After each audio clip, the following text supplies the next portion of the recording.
we start off where we left off last month, which falls right on April 1st, April Fools. And no, Mercury retrograde is not a joke. It does start on April 1st, and it's going to go through April 25th. Try to make light of it. Try to make the most of it. Take it seriously, but don't be scared of it. Okay. So when we start off with April 1st, we have the moon entering into the sign of Capricorn early in the morning. Okay. So it's time to get our journal out. It's time to get, Capricorn's such a great time for like hard work and getting things done, right? Like if I'm going to work late, I try to make sure it's on a Capricorn moon, right? And if you're pulling any pranks, like you'll get the details of those down. You'll pull good April Fool's jokes. Oh, yes. Yeah, Yes. yeah. Very effective. Yes. Yeah. Okay. So Tuesday the 2nd, we've got the Capricorn moon conjunct Pluto. We've got Venus and Neptune. I think they're all in Pisces. So there's a lot of like love energy in the air, but there's also a lot of delusion running high. So especially in the matters of the heart. So stay grounded.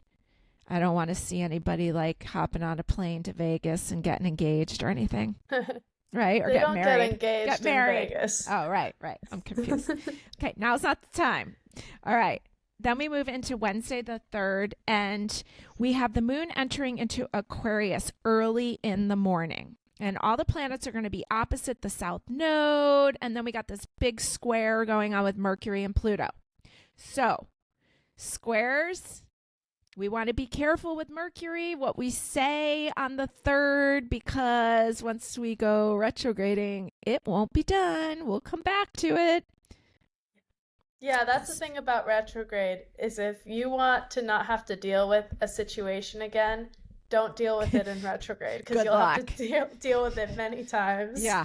All right. Since March 18th, really. So going to be interesting. But for some people, that might be a good thing because it's not done yet. So if say you had a breakup or something, it's not done yet. We're going to go back over that ground. Just be really careful on the 3rd, okay? You got the 2nd, might be a little better day to speak than the 3rd. Then we move into the 4th, Thursday the 4th, when we've got the moon still in the sign of Aquarius. It's going to have a square with Uranus and Jupiter. And so my advice for the 4th is just do your own thing and don't get into it with others. Nice. Aquarius is so intelligent and forward thinking. It's like they rule large groups of people, but they tend to be pretty like comfortable being alone. So I would say like that's a time to just like kind of be reclusive if you feel like it and just be like mentally just like let your brain run wild and do your thing. Be creative. Yeah. Yeah. And keep in mind that these eclipses are still showing themselves for you for at least until the 15th of the month. Okay. So then on Thursday, Venus moves into Aries. So there we go with more planets in Aries. The moon will enter Pisces early in the morning on Friday the 5th. So we'll have 4 planets in Pisces. Venus will have just moved into Aries. Pluto's going to be square Mercury. I wrote down for Friday the 5th, chill out. Contemplate your conversations, but wait to speak.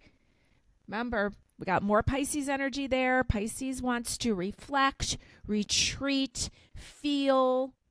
Aries wants to move forward. It's kind of push and pull energy.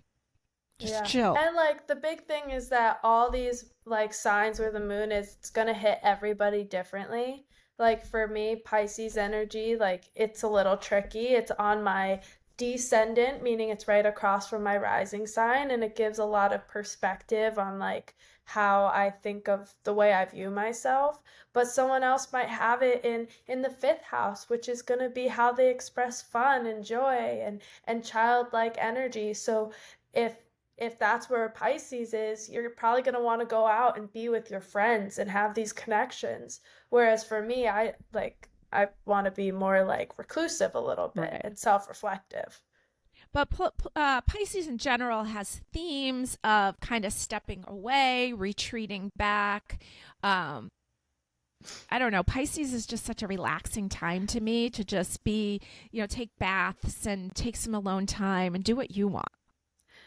You also have a very prominent Pisces placement. So Yes. that brings in that energy. What I've noticed with Pisces that in my life that I've seen is that they form very close bonds with people. Mm. So if like people who have a lot of Pisces, like when Pisces moons come around, they're gonna probably want to be around their comfort people a lot of Oh, the I time. like that. I Yeah. like that.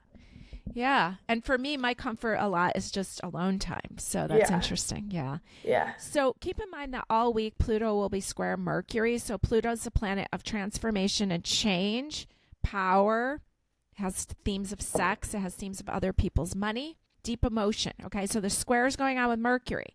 Mercury's got enough going on with retrograde. So take it slow with your communication because it will be transformational. Okay, so for the weekend, we've got the moon in Pisces until early morning on Sunday when it moves into Aries because we're heading towards the new moon. So you can move forward. I would kind of chill on the 6th if I could because of the Pisces moon.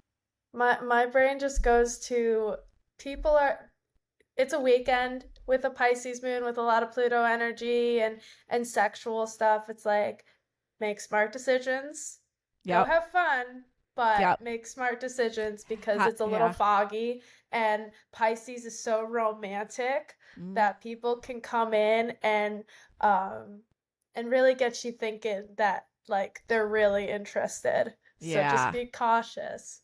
Be cautious. And remember, Pisces rules drugs and alcohol. So, like, really make sure that you have a designated driver. Yeah. Yeah. Okay, so then the Pluto square Mercury ends on Saturday. So at least by Sunday, we'll have the moon moving into Aries early in the morning, 4 planets in Aries. So again, kind of flashing yellow light, moving ahead, but not too fast. All right. Now, Glory, let's pull a couple cards for this first week. Um, this Mercury first week of Mercury retrograde as we are approaching this new moon and Aries solar eclipse. Okay. And remember, solar eclipse hasn't happened since 2017. So it's pretty wild to think about. All right, I'm going to go first. I've had a thing with this card lately. No matter how much I shuffle this deck, it came up multiple times in the sign by sign readings for the month of April that are over on YouTube. You can check it out. And it came up earlier when we were preparing for this video. This is the page, it's called the Page of Athens, but I think that's traditionally the Page of Swords. And I just love this because she's got this sharp blade reaching up towards the sky. She's got her book out. She's studying deeply. It's almost like she's asking the universe for what she wants. She's setting her intention. She's got the wisdom of the owl behind her and the full moon. And so getting really clear about what it is that you are manifesting. Okay. And again, it's a page, so it's young energy. So you might be afraid. Show up, ask Yeah, and for it. it's like spiritual preparation for like that's the full moon, but it's signifying a like spiritual experience with the moon and doing the spell casting and Spell everything like casting. that for for that occasion. Yeah. Asking for what you want, getting grounded in it. And then I got this from the Beltane Oracle, the Honey card. Mm. Interesting how her third eye is so activated. Another full moon behind it. And it says, the sweetness of you swells in the grace of your pull, oh so beautifully lethal. Wow. Yeah, So, there's going to be a lot of romance of words this weekend. you think so? I Yeah. do. Yeah, there's like a lot of feeling going on here. Yeah. All right, what do you got? I have the Three of Wands and the Five of Swords. And like Five of Swords normally is like change and some people can look at it like more negatively, but I actually really like this one and it feels like sticking with your pack. sticking with the people who support Can you you. hold it so we can see it a little bit better? Yeah, there we go. Okay.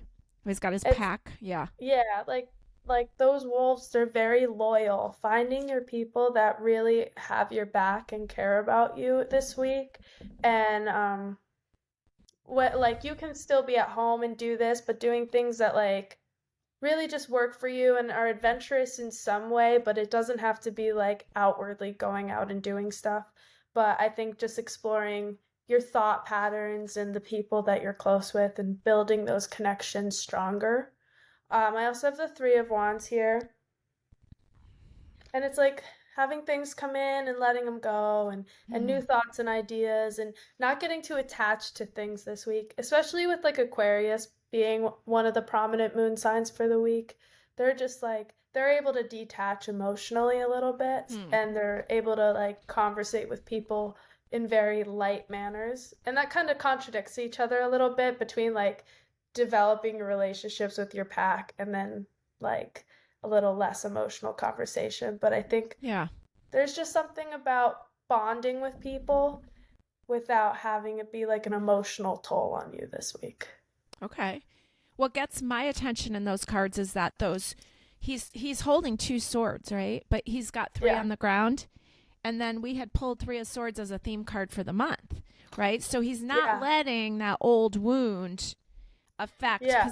because like when Chiron's involved, it's almost like, for an example, I'm hiring people right now, right? And so, like, I could say, oh, and think about all the times it didn't work out or the things that went wrong, right? And that can limit us, right? Just like you could say, like, going into a love relationship, we'll think of all the times it didn't work, right? But what about the times it does work? What about the times that we really can have it work? So I think there's an acknowledgement of that old pain, and Yeah. now That there's old flame the too. old flame. Yeah, yeah. And there's like an activation to be like, yeah, it could suck. Or Yeah. this could be fresh time. This could be a new chance. This could heal some of that old wound. Yeah. Pretty cool. Very cool. All right. So that is the week of the 1st through the 7th.